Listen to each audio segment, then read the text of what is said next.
Bonjour et bienvenue chers auditeurs et internautes de la King FM.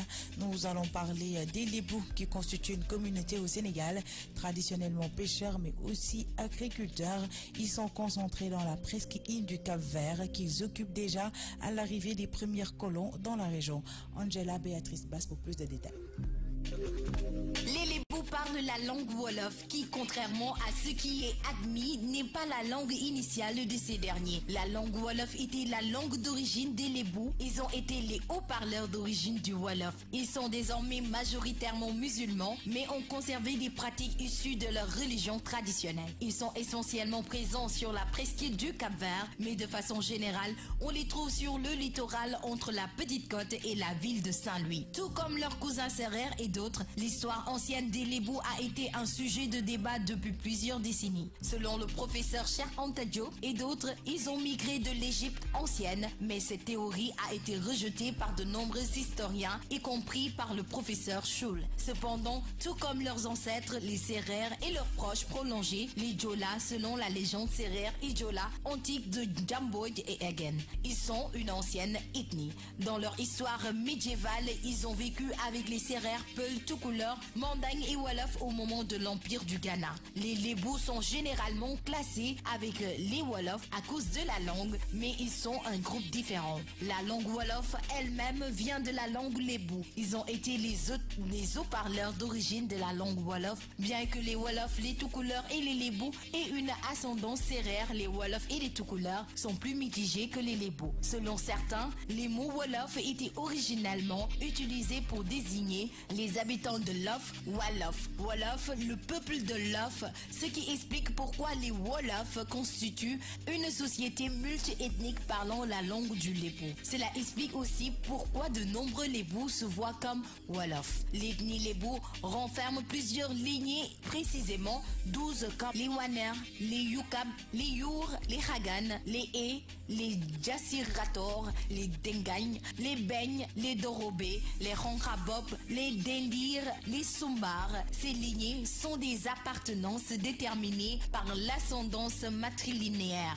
Les fonctions politico-administratives sont remplies par des lignées différentes pour éviter la concentration des pouvoirs entre les mains d'une même famille. Ainsi, le Djaraf est le chef de village, le Ndey Nyambour est le président de l'assemblée des Djambour, le Saltigué est le chef de guerre et le Ndeyji Réo est le porte-parole des populations. Avec l'islam et l'indépendance en 1790 de la communauté Lébou vis-à-vis du royaume Wolof du Kayor durant le règne du Damel Amaringo Nendel Kumbafal, le roi du Kayor est né une petite république Lébou, gouvernée par le Serigne Nakaru, à l'origine chargé de rendre la justice selon le Coran. Merci à vous, Angela Béatrice Basse. Parlons à présent beauté. Aujourd'hui, avec les différentes formes de beauté qui font le charme des femmes dans certains pays. Si pour certains, la beauté est d'avoir de petits pieds, pour d'autres, c'est avoir des piercings sur la lèvre, etc. Pour chaque culture, la beauté a un autre aspect différent des autres. Bintou Touré pour plus de détails.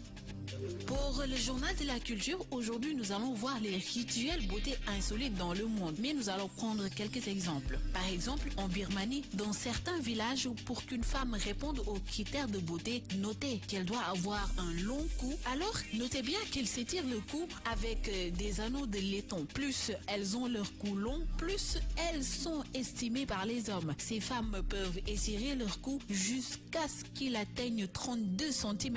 Elles sont surnommées les femmes girafes. Dans certains pays d'Afrique, comme en Côte d'Ivoire, par exemple, les hommes ont une préférence pour les femmes pleines de rondeur, avec une forte poitrine. Le fessier est aussi un canon de beauté très déterminant pour les canons originaires de la beauté africaine. Là-bas, les critères de beauté sont propres à chaque ethnie, ainsi toutes les Africaines ne se ressemblent pas. Ça, c'est très important. Car, contrairement à la Côte d'Ivoire, au Soudan, les Nubas se voilent le corps de cendre et d'orque. En Éthiopie, certaines tribus se peignent le corps avec de la crème mélangée à l'eau, traçant des motifs très particuliers. Là, nous allons finir au Tchad. Les femmes Sahara se versent exercent les lèvres dès l'enfance jusqu'à ce que l'espace soit assez grand pour y insérer un tableau, ce qui leur déforme complètement la bouche. Du Nigeria au Soudan, en passant par le Congo et le Burkina Faso, les sacrifications, une pratique consistant à effectuer une incision superficielle de la peau humaine avec les lames,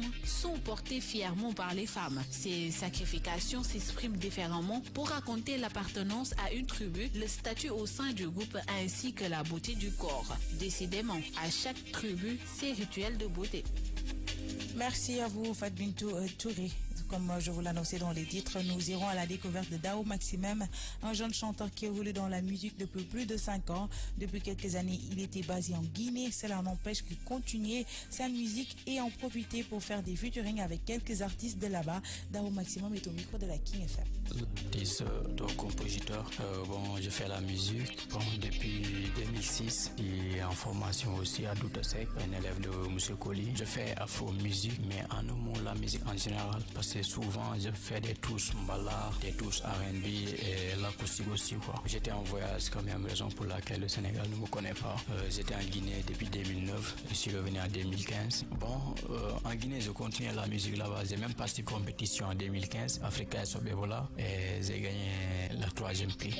J'ai fait un match de 6 titres que j'ai nommé Douga Jimoulé, c'est sorti en 2000. J'ai fait 3 clips, un featuring avec Fafadi et Ndiaye Revessa, Ndiaye de TFM. Il y a un autre clip aussi que j'ai fait avec Ndiaye, droit des enfants qu'on a fait pour l'association Maïlo Sanya. J'ai eu la chance de rencontrer des grands musiciens tels que Sekou Baba Mino parce que j'ai fait des chœurs pour lui en 2012 pendant son anniversaire avec Papa Medoune Diallo qui est décédé. On a un projet de maxi qui sort bientôt. On aura encore une autre son pour les droits des enfants. Il y aura 7 titres, on se prépare. Et il y a un clip qu'on a fait, un 4e clip qu'on a fait qui doit sortir après la fête de Korité. J'avais un projet avec Wally, mais on n'a pas en parlé de ça. Si on a parlé une seule fois, et c'est lui-même qui avait choisi le son qu'on devait faire. Donc jusqu'à présent, on est dans ça quand même. On prévoit de faire un featuring aussi avec Abiba Lafi, Abiba, ouais. Peut-être ça sera dans ce maxi de 7 titres-là, Inch'Allah. À l'instant, Dao Maximum, parlons sport avec Manuel Neuer et Kevin Trapp seront du voyage en Russie avec l'Allemagne. Laura Sané, Coupe du Monde. Joachim Low a communiqué lundi la liste des 23 Allemands retenus pour le mondial en Russie.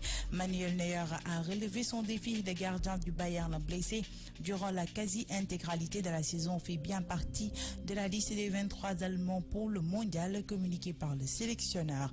Lundi, les Parisiens Kevin Trapp et Julian Drexler les accompagnent. Le roi Sané, pourtant élu meilleur joueur de Première Ligue cette saison, est lui écarté. Toujours en sport, parlons de l'ADAC, 12e journée. Sangoné à Kandji, encore éblouissante. Après avoir réussi un retour victorieux lors de la précédente journée avec un bond de 5,86 m au saut en longueur, Sangoné Kandji du Djaraf a une nouvelle fois été dominatrice samedi grâce à une performance de 12,86 m au triple saut. C'est pourtant sa 2e participation cette saison. Sangoné Kandji, la sociétaire du Djaraf, a encore sauté plus loin que ses adversaires chez les seniors. Elle a fini première avec un saut record de 12,86 m au triple saut. L'athlète réalise un début de saison en fanfare. Pour mettre fin à ce journal de la culture, voici l'agenda culturel, week-end d'intégration gastronomique et culturelle. Durant un week-end, venez découvrir la gastronomie et la culture des différents pays du monde dans une ambiance bon enfant au Clos Normand. C'est 9 et 10 juin. Pour ceux qui aiment la musique, vous aurez Discovery Festival Africa qui a l'honneur de vous convier à sa première édition le samedi 23 juin pour un festival outdoor au monument de la Renaissance africaine. Et pour ceux qui sont en mode, vous aurez Dakar Fashion Week 2018 qui débutera le 20 juin jusqu'au 24 juin. Voici le programme. Mercredi 20 juin, 19h, vous aurez un cocktail et présentation mode résidence ambassade de France. Jeudi 21 juin à 11h, conférence de presse au Pullman. À 15h, talk out African Dreamer au Pullman.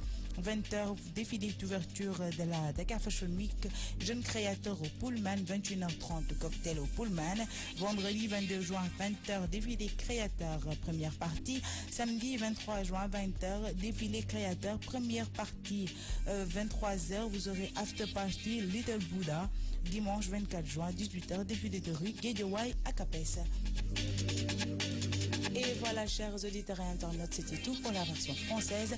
La version Wolof dans une poignée de secondes.